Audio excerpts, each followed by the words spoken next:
Olá, queridos e queridas do Evangelho da Noite. Salve, né? Ai, tão feliz de estar aqui, sentar aqui nessa cadeirinha para fazer esse estudo. Depois de um dia inteiro andando para cima e para baixo, é tão bom. Agradecer essa semana toda que nós recebemos, de tanto envolvimento, tanto amparo, tanta proteção. Agradecer por tudo que recebemos e por tudo que ainda vamos continuar recebendo, principalmente agora que estamos começando o culto do Evangelho da Noite de hoje, dia 11 de maio de 2023, tá? E nós vamos iniciar pela leitura de uma página inspirada e santificada, que é uma página do livro O Pão Nosso, tá? Vamos pedir o auxílio luxuoso dessa luz aqui, que vai nos contemplar.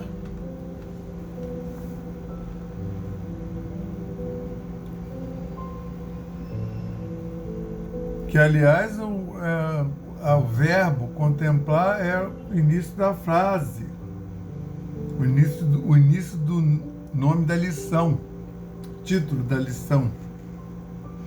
Então é o Pão Nosso, lição 72, contempla mais longe. Nós estamos sempre sendo contemplados.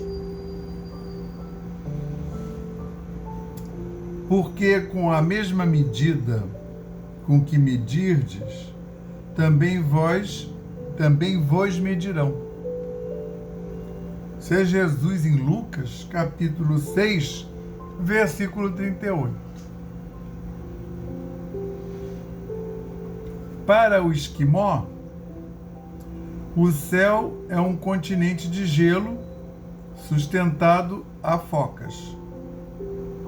Para o selvagem da floresta, não há outro paraíso além da caça abundante. Para o homem de religião sectária, a glória de além-túmulo pertence exclusivamente a ele e aos que lhe afeiçoam. Para o sábio, este mundo e os círculos celestiais que o rodeiam são pequeninos departamentos do universo. Transfere a observação para o teu campo de experiência diária e não ouvides que as situações externas serão retratadas em teu plano interior. Segundo o material de reflexão que acolhes na consciência. Se perseverares na cólera, todas as forças em torno te parecerão iradas.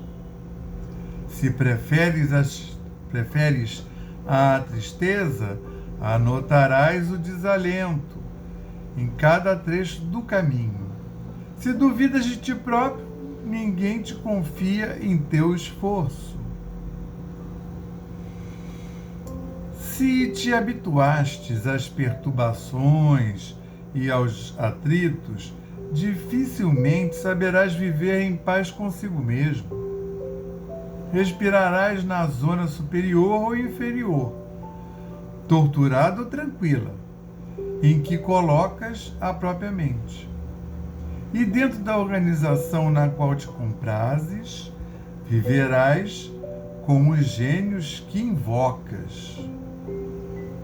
Se te detens no repouso, poderás adquiri-lo em todos os tons e matizes. E, se te fixares no trabalho, encontrarás 1000 recursos diferentes de servir. Em torno dos teus passos, a paisagem que te abriga será sempre em tua apreciação aquilo que pensas dela. Porque com a mesma medida que aplicares à natureza, obra viva de Deus, a natureza igualmente te medirá. Graças a Deus. Lindíssima página. Poderia até usar um resumo para espíritas. Nós plasmamos o mundo no qual vivemos, não é? Então a gente vai continuar com essa vibração altíssima, cheia de inspiração,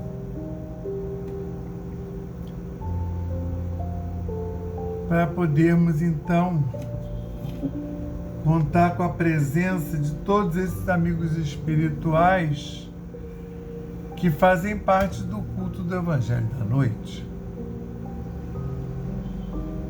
que são os reais realizadores. De forma que então agradecemos, graças a Deus, graças ao Cristo de Deus e graças ao Espírito Santo de Deus. Graças ao nosso patrono São Francisco de Assis, a sua falange bendita, às egrégoras da Aliança da Fraternidade do Evangelho da Noite, aos nossos guias e protetores espirituais e anjos da guarda. Além da equipe devotada do Evangelho da Noite, que nós possamos, Senhor, estar aqui todos em uníssono, envolvidos para a realização desse culto. Esse culto no lar, que é o culto do Evangelho da Noite no lar, que é uma ampliação do culto realizado no Salão Jordão do Amor, envolvendo corações, que se realiza todas as quintas de 19h30 às 20h30. Jesus, mais uma vez aos teus pés, agradecemos a semana que recebemos, agradecemos a oportunidade de aqui estarmos, agradecemos o amável convite e a possibilidade de comparecimento. E por termos efetivamente comparecido. Abençoa, Senhor, os próximos 43 minutos. Envolve-nos em luz e paz e amor e muita inspiração, de forma que tudo que nós viemos a estudar e a levantar aqui durante esses minutos de reflexão, que nós possamos, ao final do culto, levar para a nossa vida diária e para todos aqueles rincões nos quais dividimos essa senda com os nossos irmãos, também caminheiros da mesma senda. Abençoa esses minutos de estudo através de toda essa espiritualidade, abençoa a toda essa espiritualidade, desde já agradecemos, e dá-nos a permissão para dar por iniciado o estudo da noite de hoje, dizendo o lema da nossa casa: paz e fraternidade, e o lema de Francisco de Assis: paz e bem, graças a Deus. Então hoje nós vamos dar continuidade ao estudo do Evangelho de Marcos, capítulo 14, e agora dos versículos 17 a 21, que nós já estamos lá nos aproximando do final desse Evangelho, e Jesus já está na última ceia, prestes a ser entregue aos judeus, na verdade aos ao sinédrio, aos sacerdotes. Então o Pastorino separou início da ceia. Ele fez o estudo para um versículo só, o 17. Então, capítulo 14, versículo 17. E, vindo à tarde, chegou com os 11, com os 12. Eu já estou, olha preconceito, eu já estou tirando o Judas. E, vindo à tarde, chegou com os 12. Aí, os próximos versículos, de 18 a 21, o Pastorino botou: Judas é indicado. Não é Jesus é indicado, não. Judas é indicado. Por quê que ele botou, ele intitulou dessa forma? Eu vou mostrar para vocês. Porque em Marcos é relatado assim, quer ver? E estando eles reclinados à mesa, Jesus disse: em verdade digo-vos, que dentre vós me entregará um que come comigo. Começaram a entristecer-se e a dizer-lhes um a um: acaso serei eu?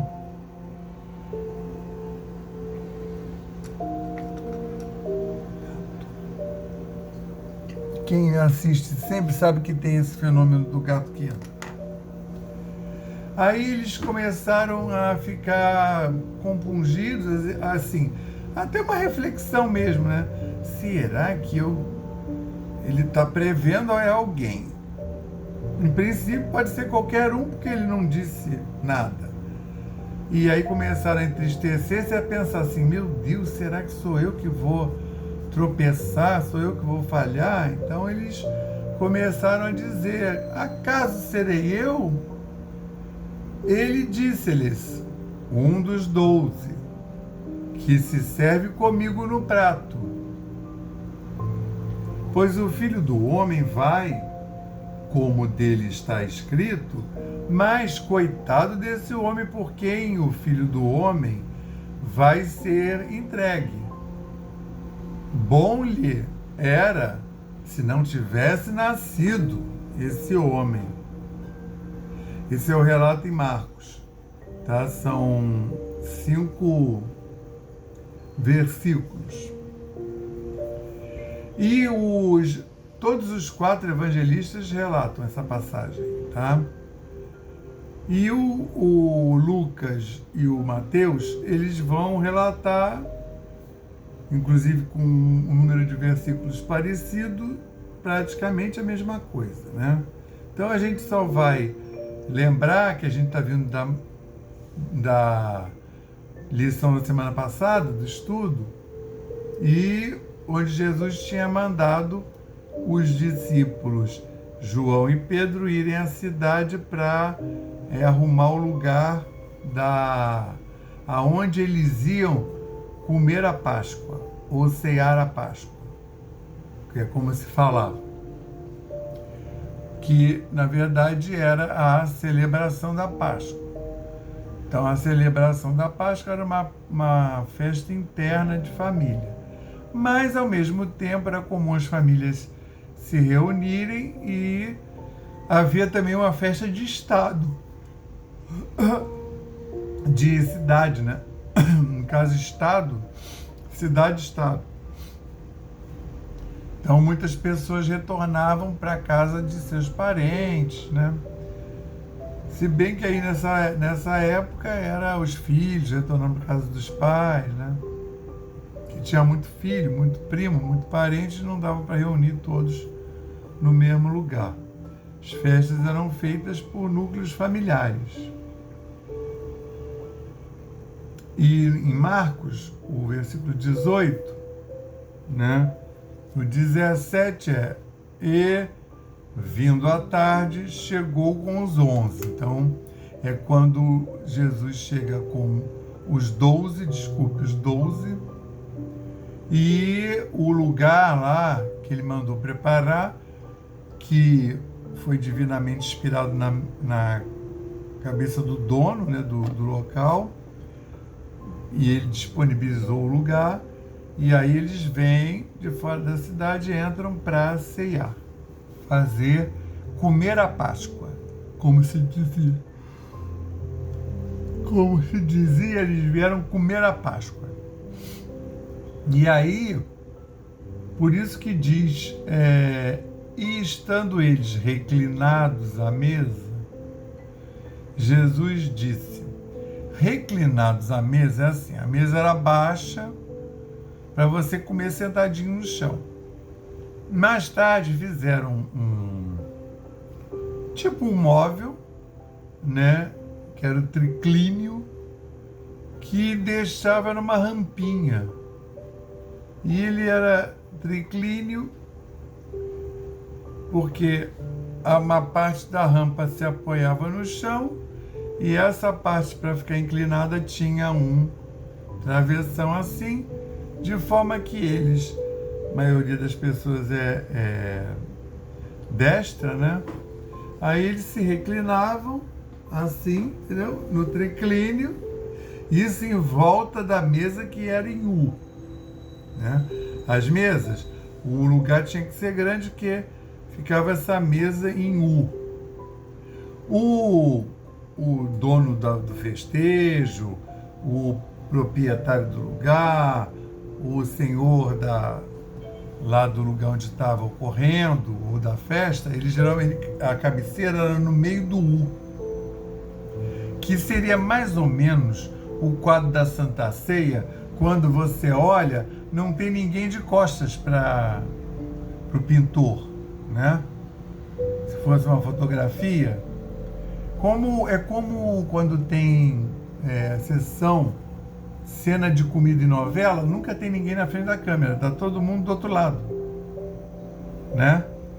Ana Maria Braga recebe o café da manhã, repara, tem ela lá na cabeceira, a mesa é redonda, mas vamos imaginar que onde ela senta é a cabeceira, aí ela pode ter mais um convidado à direita ou à esquerda, não pode ter ninguém na frente da câmera. Da mesma forma, na Santa Ceia, né, você não vê nenhum dos 12 desse lado da mesa, está todo mundo do outro lado lá com o Cristo no meio. Na ceia comum, era uma mesa em forma de U, mesa, entenda-se, né, quase ao resto do chão, tipo mesa de japonês hoje, nem hoje em dia, eu acho que nem usa mais assim, mas aqueles japoneses tradicionais que comiam sentadinhos no chão, como é o povo árabe até hoje, e aquela mesa em U, os convidados ilustres sentavam-se à esquerda, não, à direita. Vamos ver. Depois eu vou tirar isso a limpo. Os convidados ilustres, eu acho que sentavam à esquerda. E aí tinha aquela questão dos lugares, que Jesus já fez até passagem com isso. Não vá correndo, se sentar nos primeiros lugares, porque pode vir um outro convidado mais importante que vós, e pode ser que você passe por esse vexame, chegar o dono da festa e diga, fulano, senta mais para cá, dá lugar para ciclano. É preferível você sentar lá, né, lá na ponta do U, depois ser chamado para mais perto. E aí, em verdade, digo-vos que...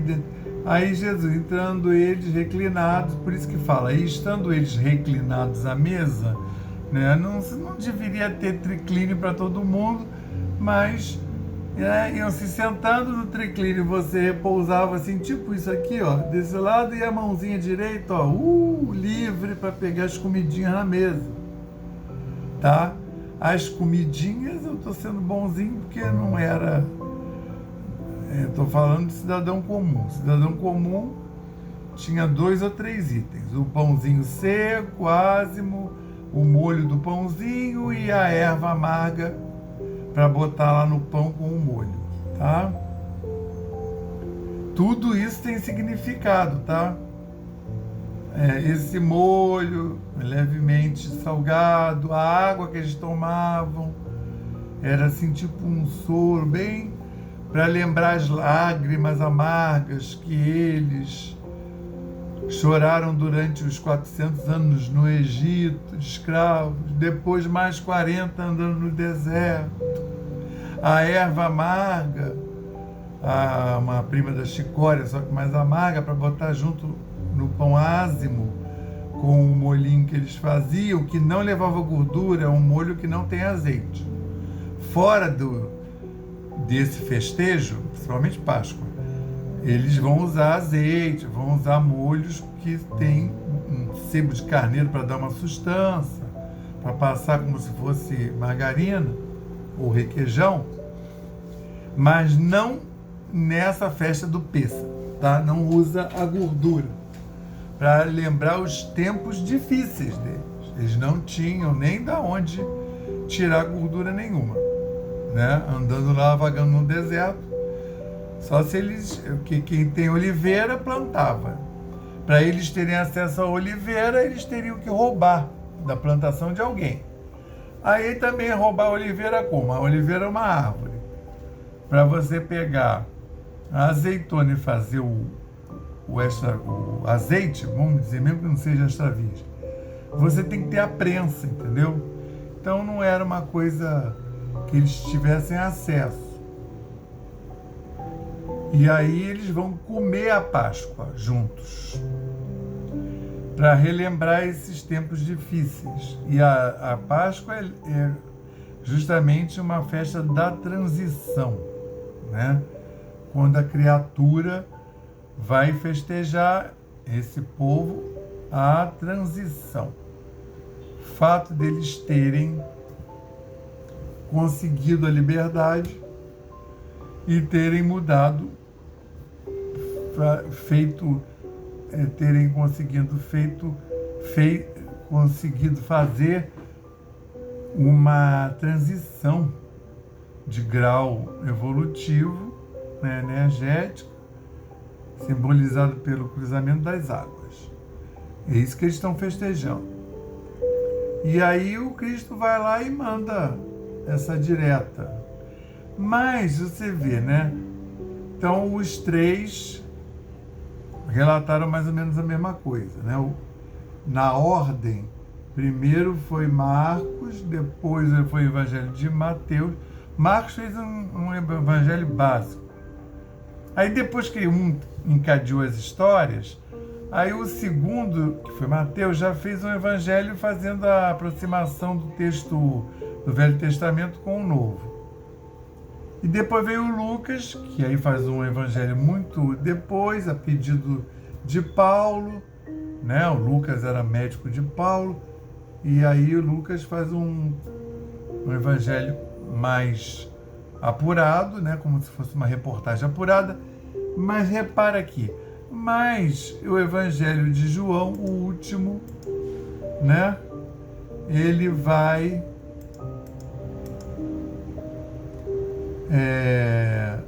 fazer um evangelho que é mais assim místico. E olha como é que ele vai relatar essa passagem. Vou lhe dizer riqueza de detalhes, espia isso.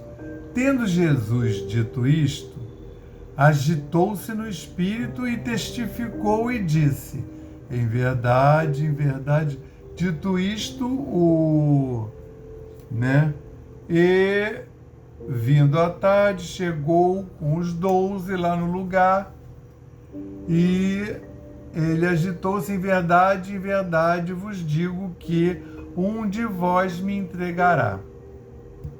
Olhavam os discípulos uns para os outros, perquirindo a respeito de quem ele falara. Quer dizer, antes de ficar perguntando: Jesus, será que por acaso serei eu, né, Senhor? Não, eles ficaram um olhando para o outro. A diferença dessa narrativa para as outras é que quem está narrando é o dono do evangelho, é o João, que estava lá do lado do Cristo. do lado direito de Cristo. Então, olhavam os discípulos um para os outros, perquirindo a respeito de quem ele falara, de quem Jesus estava falando, né, que ia entregá-lo. Estava reclinado à direita de Jesus um dos discípulos dele, o que Jesus amava. Isso é o João falando dele mesmo, tá? Mas todo mundo sabe que isso é um aposto de João, né? O discípulo que Jesus amava. Eu sempre falo, essa palavra amor no Evangelho, ela não tem exatamente esse valor que tem hoje. No caso aí, está falando de afinidade espiritual, sim, porque o João, ele era, nos dias de hoje, ele seria um primo de segundo grau de Jesus, filho da prima. Mas na época ele era sobrinho de Jesus, que prima é primeira, né? Então a prima, Salomé, era como se fosse a irmã de Jesus. E o João, filho de Salomé, não tem nada a ver com a Salomé que pediu a cabeça do João Batista, não, tá? Essa Salomé da família, que pertence à família de Jesus, que, se não me engano até Maria Salomé, a Salomé, ela é mãe do João e do Tiago. E ela, sendo irmã de Jesus, na tradição lá deles, judaica, o João é sobrinho. Mas também não é um nepotismo, eu não estou justificando grau de parentesco, não. Estou dizendo que a família de Jesus não era qualquer pessoa, né? Você pegar lá a família de Jesus, essa aí, mais chegada, até as irmãs do José, né, Maria de Clófas, era tudo gente, né, evoluída na vida para a época. Entendeu? Estou falando disso. Assim, o fato para você ser um espírito lá para reencarnar na família de Jesus, né, não dá, né? Não podia ser qualquer um.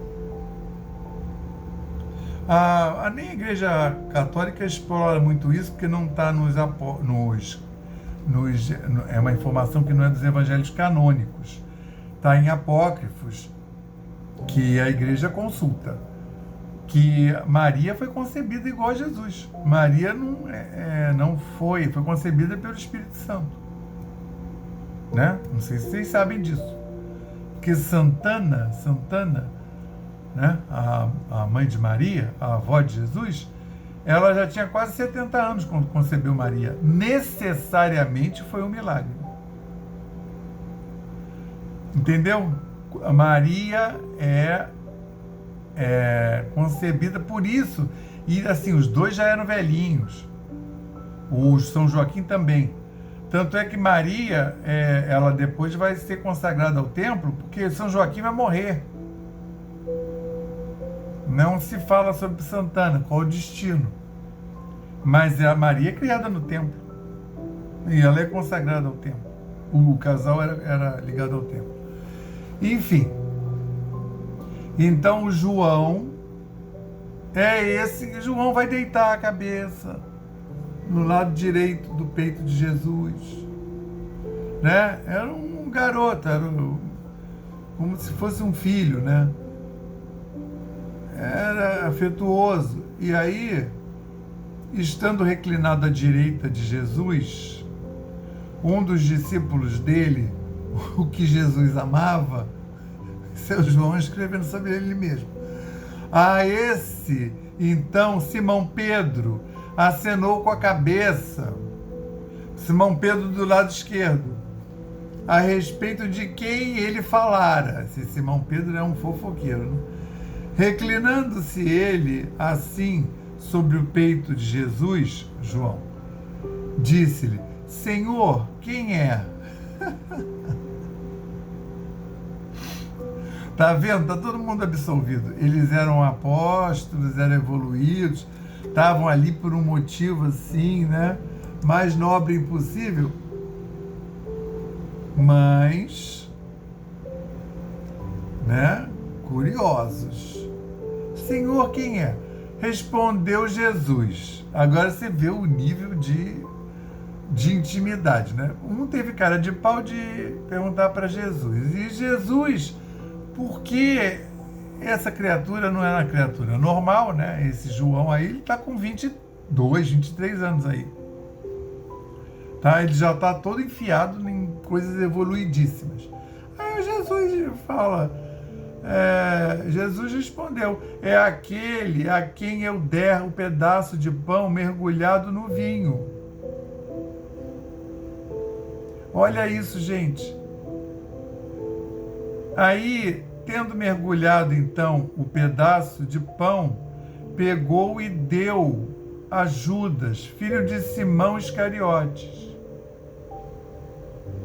E depois do pão, então, entrou nele o antagonista e disse-lhes, pois, Jesus, o que faze? Vou explorar esse. Vamos primeiro resolver aquilo ali. Então, e aquele Jesus faz o quê? É uma marcação, eu vou fazer fofoca, vou aqui molhar o pão no vinho, vou dar para quem é o cara. Foi isso que ele fez. Só que isso daí é o que se faz na missa, né? Nem todas as hóstias são molhadas no vinho, mas eram para ser. Então, aquilo ali que acontece no altar é isso aqui. Então, ele está dando a transubstanciação para o Judas. A tarefa do Judas era muito pesada. Ele está dando uma bênção. Entendeu? É o contrário do que você está achando, que Judas é o último dos homens. Quando a gente era pequeno, malhavam Judas, né? Não, Judas está com uma missão que também é uma cruz para carregar. Tanto é que aquele a quem eu der o pedaço de pão mergulhado no vinho, quem é esse? Tendo mergulhado, deu a Judas. E depois do pão, então, entrou nele o antagonista. Entrou nele como se Aí, claro, quem é católico evangélico vai dizer, o demônio entrou no Judas. Ali é a questão... Não é uma questão que veio de fora e Judas só fez isso porque estava possuído, endemoniado. Não é isso. Judas tinha uma missão junto ao Cristo, a divina a Trindade. E é claro que isso tudo está dentro da ordem de Deus, né? Agora, que tem um outro lado sempre se aproveitando das falhas, claro que sempre tem. E aí diz o quê? Aí o Jesus diz lá para o Judas, o que fazes, faze-o depressa. Vai lá cumprir a sua missão, que é me entregar. Porque tudo isso tem que acontecer e está escrito. E alguém ia ter que fazer. Aí vem essa passagem difícil de entender. Pois eles julgavam, entendeu? Nenhum os que se reclinavam à mesa soube para que lhe dissera isso. Então, só o João ficou sabendo, no máximo Pedro. Pois eles julgavam já que Judas tinha a bolsa e que Jesus lhe dissera, compra o de que precisamos para a festa, ou para que aos mendigos desse logo. Então ninguém achou estranho do Judas sair no meio da festa, porque ele era o econômico. Tomando então um pedaço de pão, ele saiu logo, era noite. Então assim, como é que ele ia comprar coisas à noite? Quando, pois, saiu, disse Jesus, agora o Filho do Homem é transubstanciado, e Deus é transubstanciado nele. Se Deus é transubstanciado nele, também Deus o transubstanciará em si, e o transubstanciará imediatamente. Então era um dever, uma missão sendo cumprida, uma missão difícil, que o Judas, essa fala que não aparece aqui em João, só aparece nos outros, pois o Filho do Homem vai como dele está escrito. Mas, coitado desse homem por quem o Filho do Homem vai ser entregue. Bom lhe era se não tivesse nascido esse homem. O que o Cristo estava querendo falar assim, é uma missão pesada, e esse homem, essa personalidade, ela vai pagar eternamente. A partir dali ele começa a ser odiado, a receber cargas negativas de todos os cristãos do mundo que tiveram acesso a essa história, que viram essa traição. Pensa nisso, milhares de anos. Então é óbvio que essa personalidade ela teve que ser isolada. Então o Judas, individualidade, a alma, ela seguiu seu caminho e teve outras encarnações.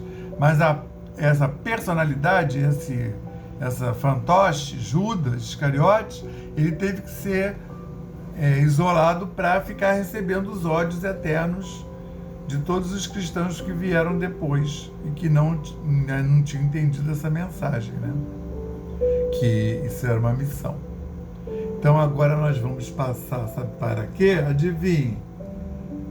Qual é o momento que vocês têm que se colocar de forma assim bem relaxada, tranquilo, e mentalizar os seus guias, os seus protetores espirituais, né, os seus anjos da guarda, ou a equipe do Evangelho da Noite, a falange de São Francisco de Assis. Qual é essa hora? É a hora do passe, na qual eu vou ler o passe e vocês vão imaginar todas essas entidades amigas dando passe em você, na sua casa, na sua família. Como diz aqui no meio. Elevemos mais uma vez os nossos pensamentos ao Pai e confiemos. Nós pedimos ao Cristo para que possam os nossos amigos espirituais, juntamente com os protetores de cada um aqui presente, realizar através deste passe fluídico-terápico o tratamento particularizado de acordo com as necessidades que cada um apresenta. Que seja suavemente depositado em nosso corpo fluídico, mental e físico o remédio advindo das camadas superiores da vida, tão bem preparados por corações amorosos para nos atender. Rogamos ainda que os benefícios deste passe se estendam aos nossos lares, envolvendo de forma carinhosa nossos familiares, parentes e amigos, proporcionando-lhes igualmente tratamento eficaz. Intimamente pedimos força para desenvolver em nós coragem, discernimento, paciência e bom ânimo em nossa lida diária, nos colocando agora na posição de receptores abertos à boa influência do alto, alentando a nossa consciência de que somos seres oriundos e viventes no universo de Deus. Agradecemos a nossa coexistência com o nosso próximo e a atual reencarnação que nos colocou em contato com os elementos indispensáveis às nossas necessidades de evolução, rogando inspiração para que possamos aproveitar a oportunidade da mesma para exercitar o perdão e a busca sincera pela harmonização íntima, sem deixar de atender aos reclames da lei de progresso e evolução.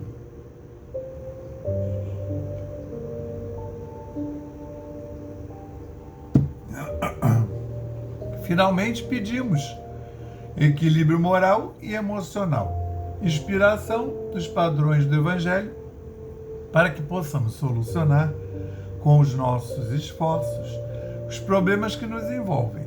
Resignação positiva sem estagnação, compreensão para agir com amor à ação, sem ser subserviente. Proteção, forças para manter a vigilância e disposição para realizar a nossa reforma maior, graças a Deus. Graças a Deus, graças ao Espírito Santo de Deus, graças ao Cristo de Deus, graças ao nosso patrono São Francisco de Assis e sua falange maravilhosa, às egrégoras da Aliança da Fraternidade do Evangelho da Noite, aos nossos guias e protetores espirituais, anjos guardiões, individuais e de família. Jesus Cristo, obrigado por estarmos aqui mais uma vez, por termos a oportunidade de desfrutar desse culto no lar do Evangelho da Noite, mas também gostaríamos de rogar para que todos aqueles irmãos que estão no raio de ação desse culto possam ser beneficiados de acordo com as suas necessidades e merecimentos. O entorno, os nossos vizinhos, que a água da caixa d'água do prédio seja fluidificada, que as nossas águas aqui de casa, da geladeira, do filtro, possam ser igualmente abençoadas, fluidificadas, de forma que possamos, Senhor, ter o nosso lar abençoado e que possamos ter uma semana maravilhosa. Então, rogar também que possamos enviar essa vibração para essa humanidade encarnada e desencarnada, para o planeta Terra, na forma de Gaia, um organismo vivo, e também, Senhor, o envolvimento espiritual de todos esses líderes espirituais e materiais desse nosso atual éon. Gostaríamos, Senhor, de pedir que todos possam receber esse quanto de luz humilde do Evangelho da Noite. E agora nós vamos fazer 30 segundos de intervalo, de silêncio, no intervalo, para que possamos colocar as nossas demandas individuais e pedir por pessoas amigas.